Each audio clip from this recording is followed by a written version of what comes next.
Hey guys, my name is Logan, founder and leader of the Oceanic Architecture build team and the Oceanic Islands project. Today I'm showcasing one of the coolest Minecraft racetracks I've ever built, which I call Circuit Darutaka. The track consists of 19 turns and I would call this a high-speed circuit due to the amount of high-speed and medium-speed corners. This track is solely built for Formula 1, Formula 2 and Formula 3 cars, and there's only one track configuration. So I'm going to show you this in this video. So let's begin with the tour. So let's start by getting in. There's two main entrances to this track. If you're a visitor, you go through the main entrance here and you go straight through to security. I've customized the security gates to only enter if you have a valid ticket, which I will now demonstrate. You walk up to the door and put your ticket in this hopper, and the door will open if the ticket is valid. When through, simply press this button to get your ticket back.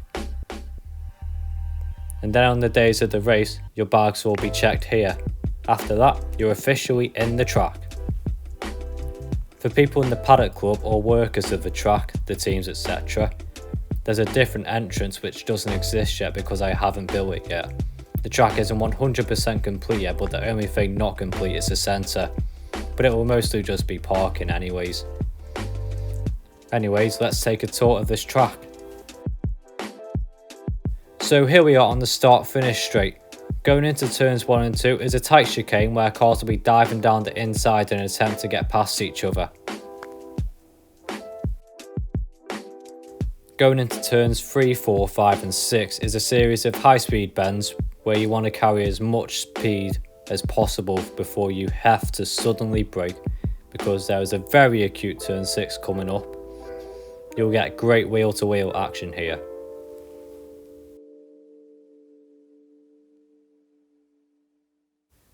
Then next up is a pretty simple turn 7. Then right ahead of you is a series of high-speed S turns, turn 8, 9, 10 and 11. You want to carry as much speed as possible through here. After that is a 90-degree turn 12. This turn looks simple, but you can make no mistakes here because the barriers are really close to the track, so even the slightest error here and you're ending up in the barriers. Coming up to turn 12, you have to take as much speed through here as you can, because after turn 12 is a very long straight, the longest on the track.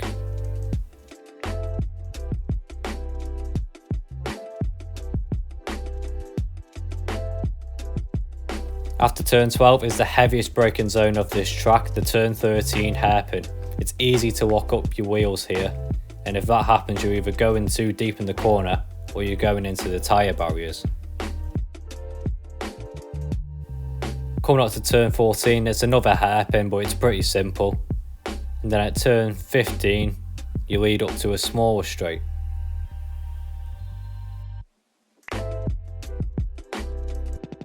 And then finally we come to turns 16, 17 and 18.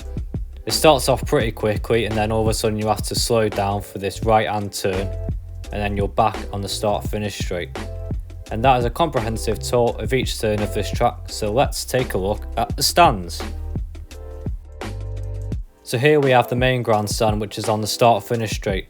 It's the biggest of the 4 grandstands on this track. The first 2 floors are stands and then above that is commentary boxes. This grandstand has a great view of the start finish straight going into turns 1 and 2, where cars will be braking late and heavy trying to get past each other. Here we have the north grandstand.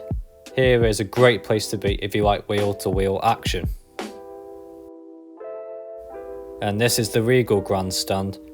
This is the place you want to be if you like to see heavy braking zones and dives down the inside to overtake. There's no better place to be if you like to see those things. And you also have this amazing view of this giant building in the background. But that's for another video. If you want to see what exactly that building is, be sure to subscribe and hit the bell icon so you don't miss out on that video, because you won't want to miss it.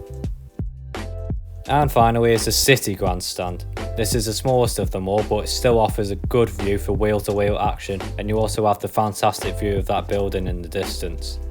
And that's a tour of the grandstands. So to finish off this video, let's take a look at my favourite part, the pit lane and the paddock club. And here we are in the pit lane. Here we have the pit wall, which is where the main engineers and leaders of the racing teams will sit. Going into our actual garage, there isn't too much here because they haven't been customising the team's colours yet, but here is where the team's car will sit. Also sitting in this garage will be more engineers and also the pit crew. So that's pretty much it for the garages, so let's go to the Paddock Club. Okay, here we are in the Paddock Club. Let's take a look at what this Paddock Club has to offer.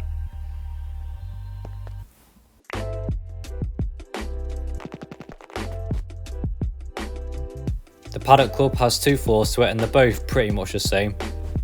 But first let's appreciate that incredible view of the giant building in the distance. Anyway, up here in the Paddock Club is a load of places to sit in these comfy sofas. There's also loads of bars which serve alcoholic and non-alcoholic beverages. But who needs all of that when you can sit in the stands and see the start-finish straight with Formula 1 cars flying past and braking heavy into the first chicane. And that is the end of this video. Thank you so much for watching. My name is Logan, founder and leader of the Oceanic Architecture Build Team and the Oceanic Islands project, and I'm signing off. Until next time, peace out.